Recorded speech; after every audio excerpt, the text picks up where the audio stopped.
Hey everyone, my name is Brian, this is Chords on the Couch, and today we are going to learn how to play a B chord.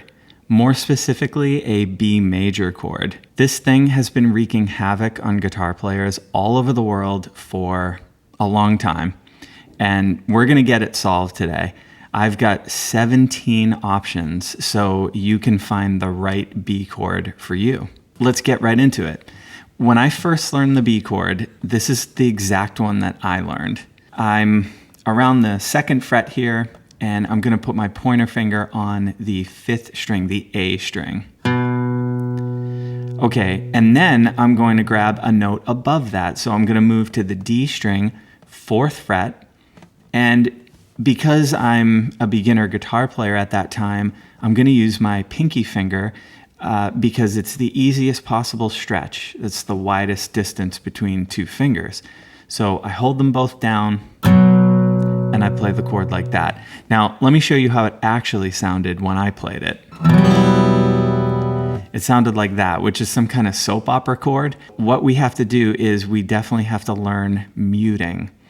All right, the first string to learn how to mute is that low E string. We got to get rid of that because we really need the bass note to be the B, which is the 2nd fret on the A string. All right, so we got to learn how to mute that. And what we basically do is take our pointer finger, lay it down on the A string like a head on a pillow. So it's kind of like on the ear, or where the ear would be on your finger. And that leaves the tip of your pointer finger that can touch the low E string. Just touch it enough to mute it. So now listen. So you can't hear the low E at all. And then the rest of my pointer finger just kind of lightly touches all the rest of the strings. So that would be the G, the B, and the E string. So you can hear those are muted as well. So I can grab this chord, put pressure in the right place, and as long as I've got my positioning and my touch correct, I can strum through all the strings, and all you hear are those two notes. So that's going to be your first B chord. That was my first B chord, and it's really just the muting you have to figure out. I think you're going to be okay with that stretch. If you're not, keep watching because I've got another option that's an even easier stretch. The second B chord that I actually learned is going to be really similar. So I played this one long enough that my hand started to stretch a little bit, and I could grab the 4th fret D string note with my ring finger, and that allowed my pinky to go down right behind the ring finger on the 4th fret of the G string. So now, and I don't think I mentioned this, but this is called a power chord. The last one was also called a power chord, but this is a 3-string power chord. It's a little fuller because it's got that extra note. The stretch is a little more difficult, so definitely master the first one before you try graduating to this one. But this is like the perfect level 2 B chord. And my muting considerations are the same. I'm trying to get rid of that low E, and I'm trying not to hear the two open strings on top, the B and the E string. Like I said before, don't worry if you're struggling so far because we're going to talk about a lot of other options, and we are going to find a B that suits you. So let's go back to the 3-finger power chord that I talked about last time. This was my second B chord that I ever learned. Now the next one was an updated version of this. So what I'm going to do is I'm going to let go of my muting considerations for the top 2 strings, the B and the E. So what I'm going to do is just sort of adjust the posture of my fretting hand, and I'm going to strum the 3-finger power chord plus the 2 open strings on top. And I get this really cool modern sounding B chord. And it's really useful with other open string chords like E's and A's. Listen to it with an E and an A.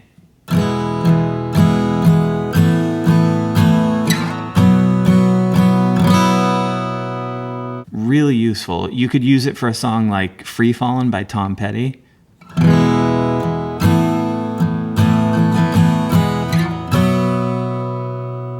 Here's an option that I don't see taught a lot on YouTube, but I think this one's really cool. So I want you to grab the 3-finger power chord that we learned. Okay, no open strings on top. And what you're gonna do is take your pinky off and put it down on the 4th fret of the B string. And now let's talk about the muting, okay, because the muting's a little tricky. We're gonna mute the low E. We're actually going to mute the G string as well, because that's what we took our pinky off of. So we have to mute it now. And then we're going to mute the open high E as well. If you get that note, it's actually kind of cool. It creates this really cool dissonance with the 4th fret note your pinky is grabbing. But ideally, you're not going to get that. So we want to get the low bass note, the ring finger note, and then the high pinky note.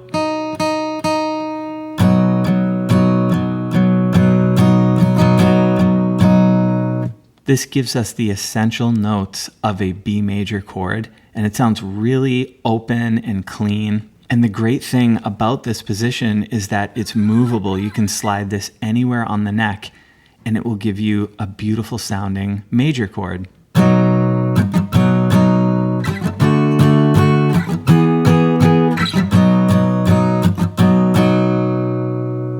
So it has utility beyond just a B major.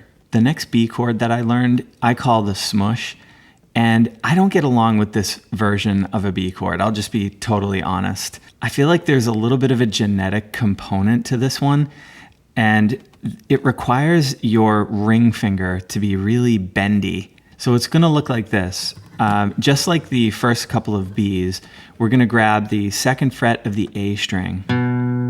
And then you're gonna take your ring finger and you're gonna smush it across the 4th fret of the D, G, and B strings. If you kind of have a natural affinity for the shape of this chord, I think you're gonna do just fine with it. I don't have that, and even to this day, I avoid doing that chord. I look for other options if I can find them. I just wanted to share that with you so you could hear that even professional players have chords that they struggle with. If you can't nail everything I show in the video today, just know everyone's got chords they have trouble with and chords that come a little bit easier to them. Another option that is similar to the smush, but when you don't want to do the smush, is to do what I call the back 3. So you're going to kind of link together your middle ring and pinky finger like so, and you're going to put them all on the 4th fret notes I mentioned before. That's on the D string, the G, and the B string. And then you've got, of course, your 2nd fret on the A string. So that's a pretty good one if you can make the stretch. I'll give you a quick pro tip. If you're having trouble with any of the stretches that I'm showing, then what you can do is just move one of the shapes up to, let's say, the 7th fret. So you could try that shape here instead and see if it works out any better. And then what you can do is gradually move it down 1 fret over time until you feel a little bit more comfortable. Our next option is the classical B. I think this is an awesome option because it is so comfortable. If you look at my fingers, I mean, it's just very natural. If I just had my hand in this position, it's almost identical. The only drawback to this B is that it does have that classical guitar sound to it. So it might not fit in, you know, let's say you're playing like a country pop song or just a regular pop song on the radio. This B has a certain character to it, so it might not fit. But our notes here are 2nd fret A string, 1st fret D string, 2nd fret G string, open B string, of course, and then 2nd fret high E.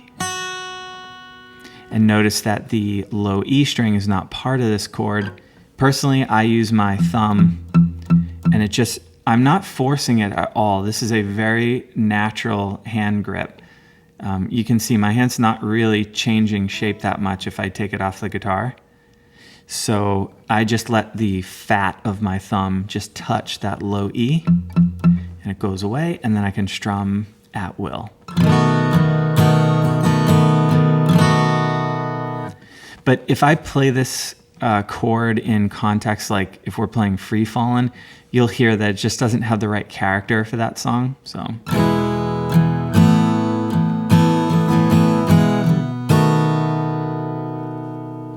it's okay, and if that's the B that you can do, I would just do it and not worry about it. But it kind of shows you that this is a combination of finding the right B for you and the right B in the situation you're in the context of the song you're playing. So keep that in mind too. Okay, now let's shrink the stretch down and look at some options on the 7th fret. Because the cool thing is that we don't have to live down at the 2nd fret to play a B. We could do, for instance, our power chord up here on the 7th fret. So let's do the first option. I've got a 2-fingered power chord, and I've got my pointer finger on the 7th fret of the low E, and then I put my pinky on the 9th fret of the A. And the cool thing is there's no low E that I have to mute because I'm on the low E. It's just the upper strings. So that's a little bit easier. This is a great B, but our options are up here on the 7th fret now. So if you're playing a song down here with E's and A's, you're going to have to jump up to the 7th fret. There's really pros and cons to everything today.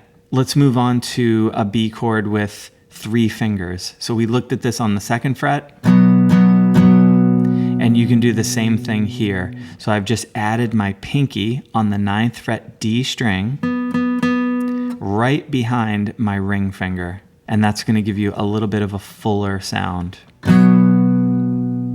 If you want a chord that's even more balanced, keep that in place and have your middle finger come into play on the 8th fret of the G string. So I'm just going to strum those strings too. I'm not doing a bar chord. It's just going to look like it. But I am not barring there. I'm actually muting the B and the high E string. If that's a little too difficult, try lifting up your pinky, and now since you lifted it, you're going to mute that string just with the side of your pointer finger, and this should give you 3 notes.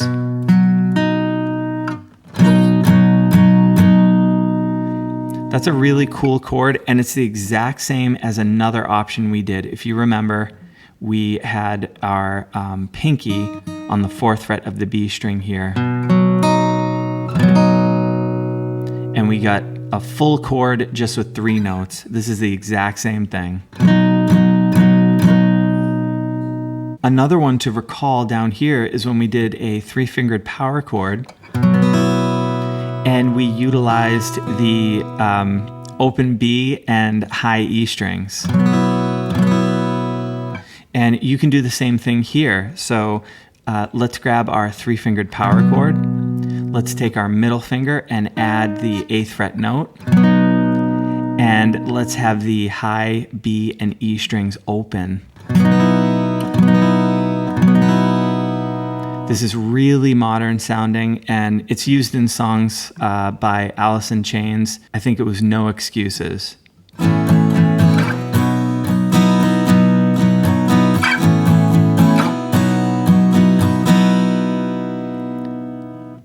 If you're not familiar with that song, no worries, it's not a tutorial or anything, but I just wanted to show you that in context. That's a really beautiful chord. And again, that can go well like in Free Fallin'. Let's try that again. So.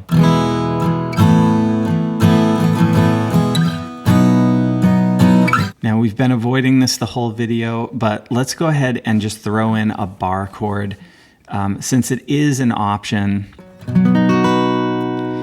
If your hand development is in a place where you can do a bar chord, of course, I wanted to show it as an option.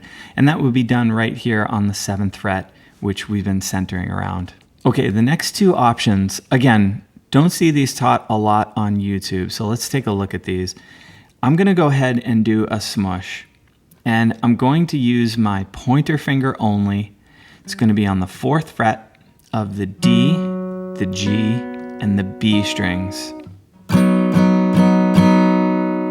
Now, this is exactly the same as an A chord. You might have seen the smush version of an A before. That's really common. But what I'm gonna have you do is just smush, and this one's really easy to do, again, because you can just take your finger and smush it down. But that ease comes with a cost, and that means you have to be really careful with your muting and your strumming. So when I strum this,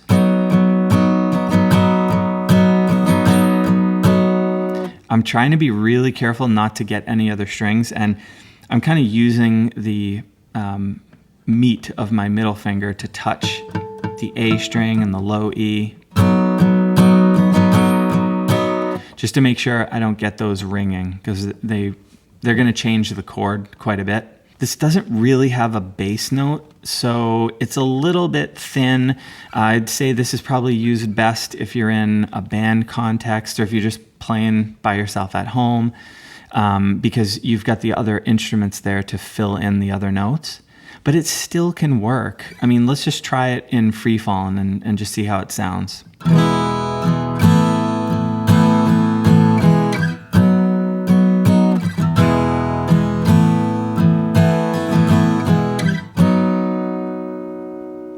It's really not that bad. Again, for the benefit you're getting, it still sounds like a B chord to someone's ear. And especially if you were singing over that, I think the absence of a bass note would be even less detectable. So that's a great option for you. Another good one is the same thing. Go ahead and smush. And if you're up for it, if you want to try this, you take your pinky and you add in the bass note on the 7th fret. I really like this one for certain scenarios. For instance, if I'm going from a smush A, so I've got smush A, I can just slide that up and grab my smush B.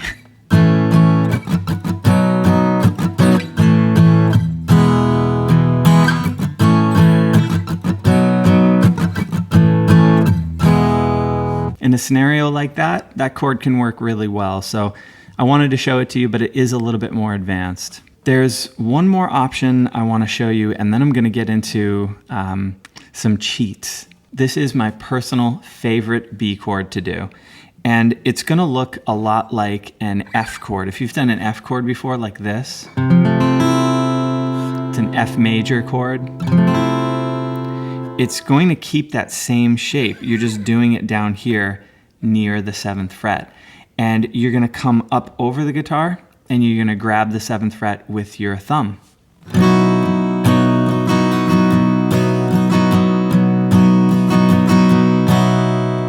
Kind of sounds like Coldplay or something. I just really love this B.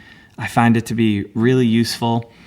And if you're playing it with open chords, it retains that open sound because of that open E that's ringing. So you could do something like this.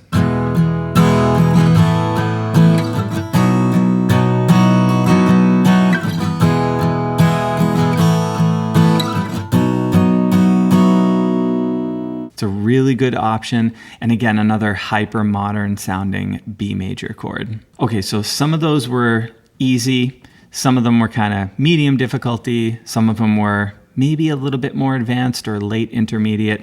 So I totally understand if you're still kind of shrugging your shoulders saying, I can't do the B chord. So let me give you a cheat. Use a capo. If I'm playing a song, let's say Free Fallin', and I'm starting the song in E. So my first chord is an E major chord. So E to A, E, B. all right? And I cannot do this B right here. And it's driving me crazy. It's uncomfortable. I'm hurting my hand practicing it. Well, you take your capo.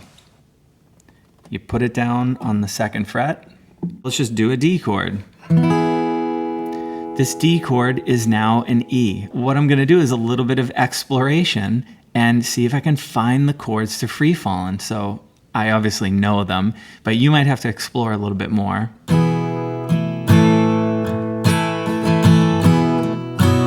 Before, I played free fallin' with an E, an A, and a B, the dreaded B. Now I'm playing it with a D, a G, and an A. And for me, those chords are way friendlier. It's pretty common to end up having to play a B chord when you're playing songs in the key of E. So if you've got a song that starts and ends on an E major chord, go ahead and try the capo here and see if D chords and Gs and As work. Another area you can try if your song is in E is putting the capo on the 4th fret and playing it in C. So now I'm gonna play Cs and Fs and Gs. So C, F, F, C, G. Listen, I know what you're going through. The B chord just is a difficult chord to learn. I struggled with it at the beginning, and I still do today if I have to do one of the B chords that I just don't connect with. But what I did was I studied them all. I picked the ones that I really liked and that applied to most situations or songs that I was playing.